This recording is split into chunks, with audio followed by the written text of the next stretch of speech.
Hi, today we're going to paint Cloak from Marvel United X-Men. Cloak and Dagger's first appearance was in Peter Parker's Spectacular Spider-Man number 64 in 1982.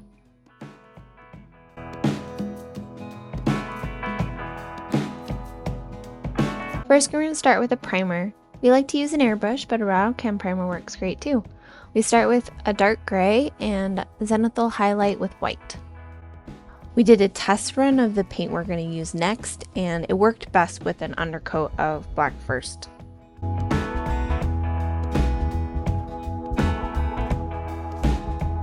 We thought it would be really cool to give him the effect that he's really disappearing inside of his cloak, and that's why we're going to use a really matte black. We were playing as Cloak and Dagger the other day against Deathbird. She won within 2 rounds, by the way, and you could hardly see inside his cloak. Like, he completely disappears. It's such a cool effect.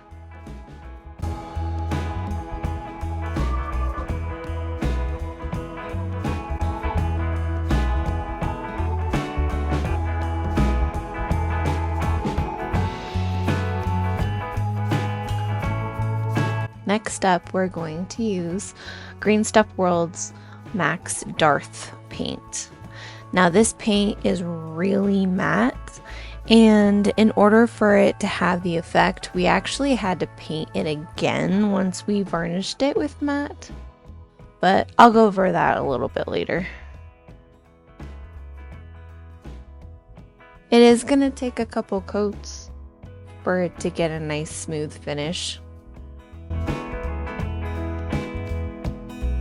And we also painted the inside of his hood.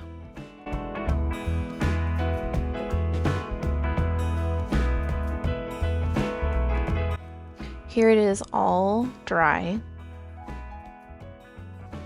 And now for the back of his cloak, I'm using a mix of 3 parts uniform gray and 1 part oozing purple.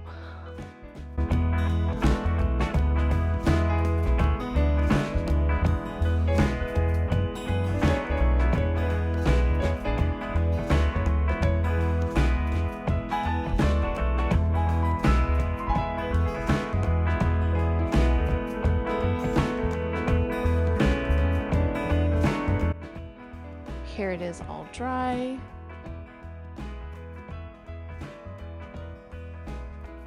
Now we're going to paint the deeper color purple. I'm mixing 3 parts Necromancer Cloak, 1 part blue violet, and 1 part deep blue. I'm also very thankful that these stripes are molded. I'm a little nervous about painting the stripes on different suits. I think Howard the Duck has stripes. Well, yeah, those are going to be tricky.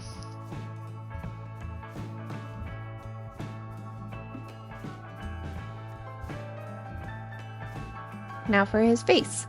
I'm mixing 1 part of each of these colors.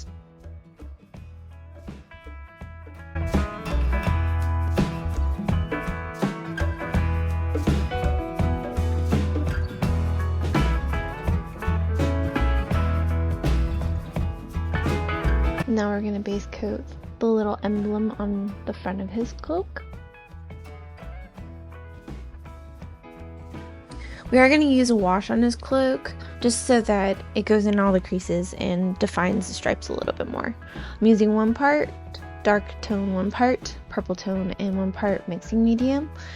And for all those flat areas on the cloak, I used a wet brush to kind of wipe the wash off so it doesn't stain the color too much.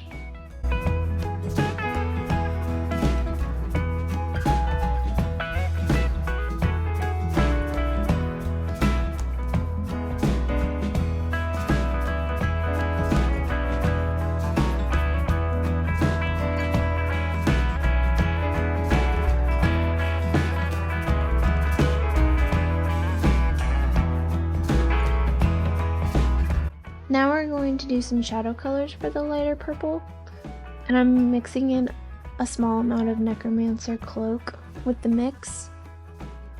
And here I'm painting this color in all the underfolds of the cloak.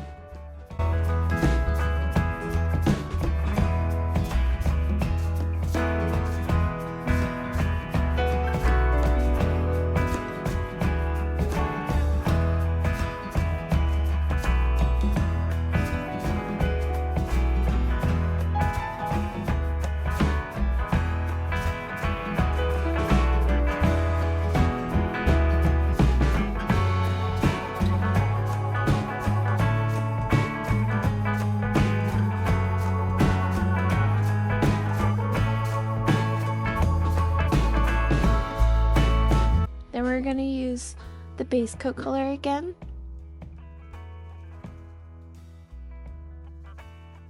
There's my handy dandy wipe away brush.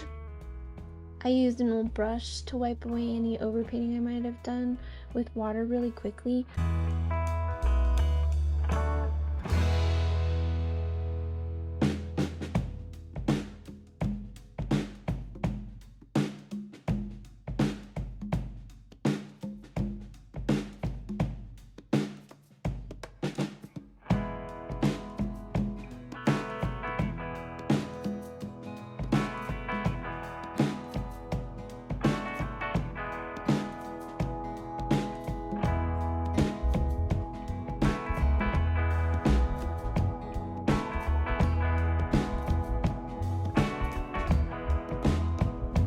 For the highlight, we're going to add ash gray into the mix.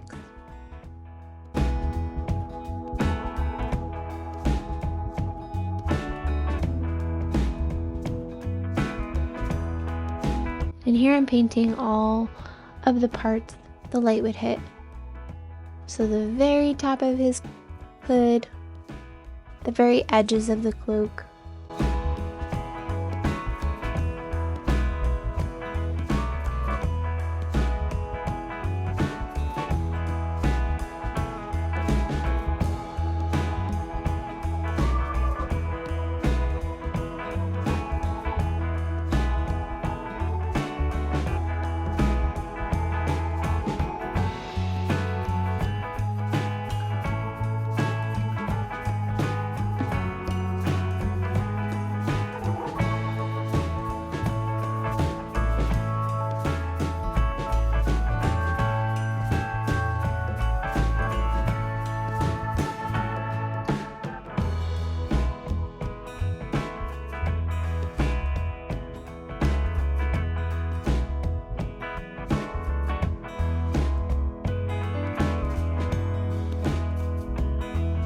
shadow color of the deep purple, we're going to add a little bit black to the mix. And just like the lighter color, we're going to paint this shadow color all within the under folds of the cloak. And then the base color again.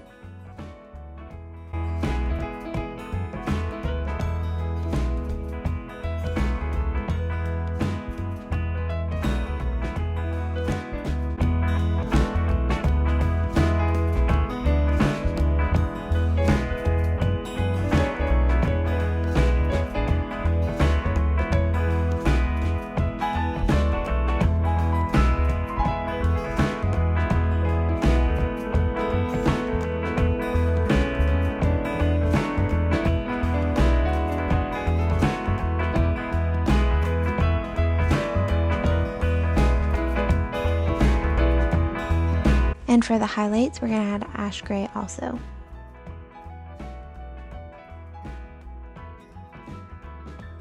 And this is painted where the light would hit the edges of the cloak and the top of the hood.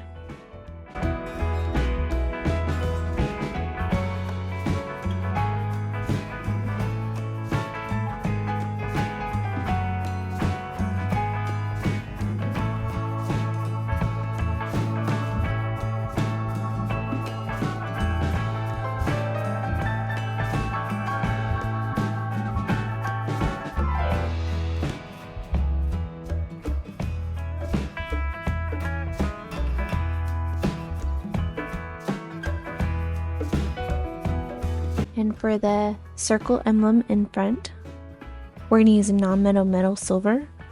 I like to put uniform gray, ash gray, and white on my palette, and then I'll mix the colors in between so that I have them all ready and I can go back and forth. I like to paint it as if it were a pie chart. So I take sections of the circle like a pie and paint the colors brighter and brighter, leaving shadows so that it gives that shine effect.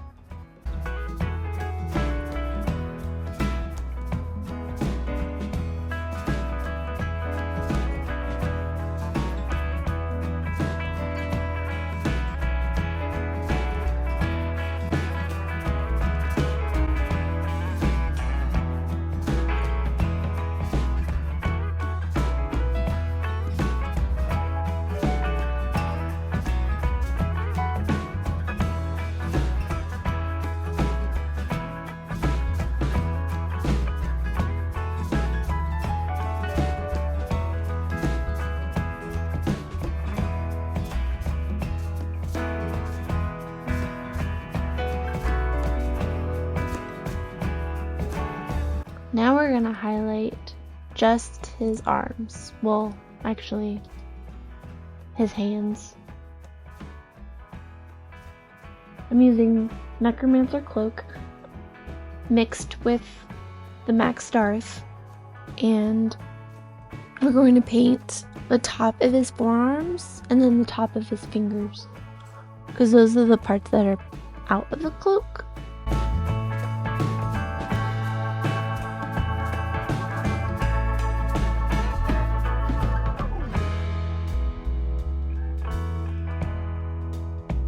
Now I'm using just Necromancer Cloak. Small, minimal highlights on the tips of his fingers and a little bit of his forearm.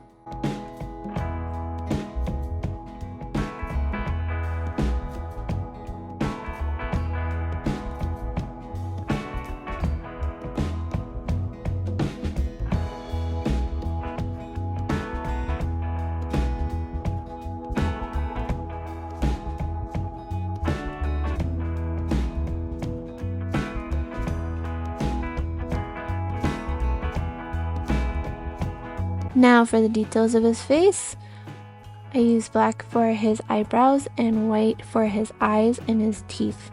His eyes, I'm going to use Voidshield blue and glaze over the white to make it look like they're glowing. Now for the highlights, we're going to add Dorado skin to the mix.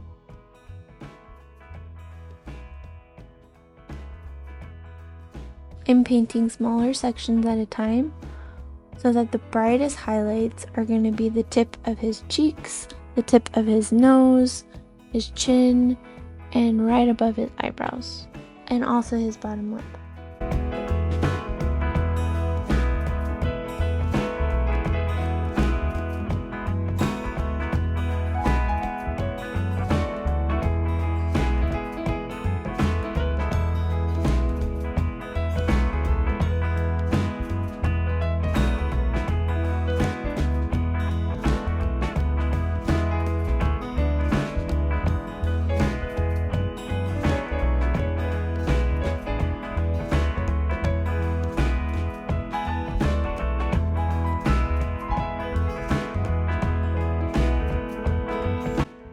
Once Cloak was all painted, we actually had to repaint the Maxx Darth for his cloak because the matte varnish we use on all of our minis made the paint shiny.